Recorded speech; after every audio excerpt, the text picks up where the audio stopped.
शेवटची चूक म्हणून माफ केलाय. पुन्हाच असं काही घडलं ना तर घरातनं हाकलून देईल ना बाहेर. माफी माग तिची, पाया पड तिच्या.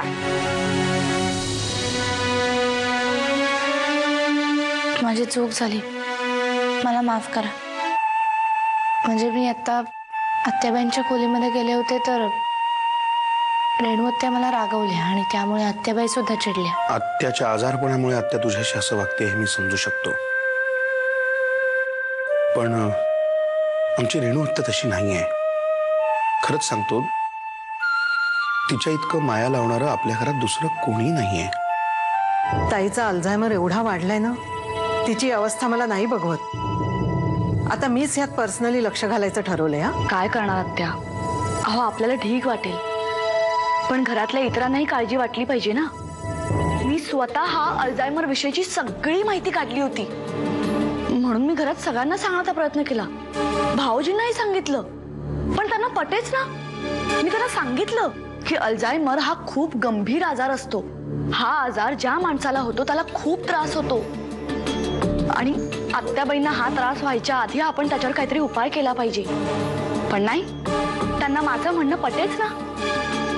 कारण जानकीने त्यांच्या मनात काही बाई भरवून दिलं होतं ना. थोडक्यात काय तर ताईच्या या अवस्थेला जानकीच जबाबदार आहे. बरोबर.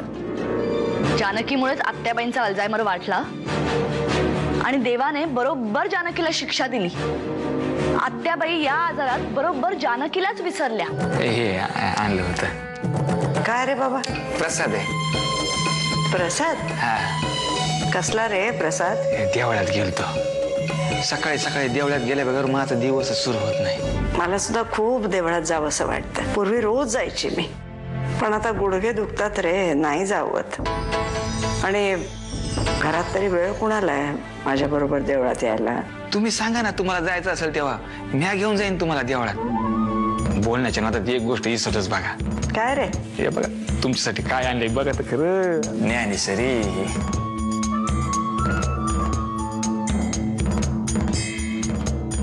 ही ज्ञानेश्वरी तुमच्यासाठी आणली होती. म्हटलं तुम्हाला द्यावी एक कॉपी. म्हणजे तुमच्याकडे असेलच, पण माझी आठवण म्हणून ठेवून द्या आपली. बरं येऊ, समाजाला मदत करायची. येतो, नमस्कार करतो.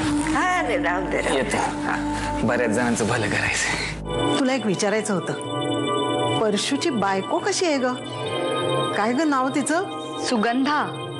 घरात मोलकण म्हणून आली होती आणि मग आमच्या डोक्यावर बसून नाचायला लागली. तशी जानकीपेक्षा बरी आहे, पण शेवटी मूळचं पाणी जाणार कसं? किल्लेदारांची सून म्हणून मिरवण्याची हौस आहे तिला. सुमित्राच्या मृत्यूला सुगंधाच जबाबदार आहे असं पोलिसांचं म्हणणं आहे. अहो म्हणून तर ती तुरुंगात गेली होती आणि परशू भाऊजींनी तिला मदत केली म्हणून त्यांनाही तुरुंगात जावं लागलं होतं. रेणुका आत्यांचा माझ्यावर इतका राग का? यांनी मला सांगितलं की यांचं दुसरं लग्न झालेलं त्यांना आवडलेलं नाहीये.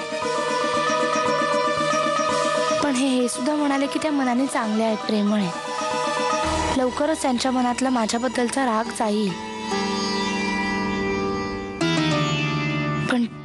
पण मला वाटतं मला स्वतःहूनही काही प्रयत्न केले पाहिजेत, तरच त्यांचा माझ्याबद्दलचा गैरसमज दूर होईल. मी पण याच घरात राहते, एकमेकांची ओळख असलेली बरी असते ना, म्हणून आले होते. तुझ्याबद्दल जी काही माहिती हवी ना ती मला ऑलरेडी मिळाली, तेव्हा आणखीन काय माहिती मिळवण्याची गरज मला तरी वाटत नाहीये. आणि मी कोण आहे हे सुद्धा तुला समजले हो ना? जा तू आता. आणि एक गोष्ट, यापुढे माझ्या खोलीत येताना दरवाजावर नॉक करून यायचं, डायरेक्ट आत घुसायचं नाही, कळलं? निघ आता. माझ्याबद्दल तुमच्या मनात राग आहे हे सुद्धा मला माहिती आहे. म्हणजे त्याबद्दल माझी काही तक्रार नाही आहे, मला त्याबद्दल काहीच म्हणायचं नाही. पण रेणू आत्या, जे काही गैरसमज असतील ना ते दूर व्हावे अशी माझी प्रामाणिक इच्छा आहे.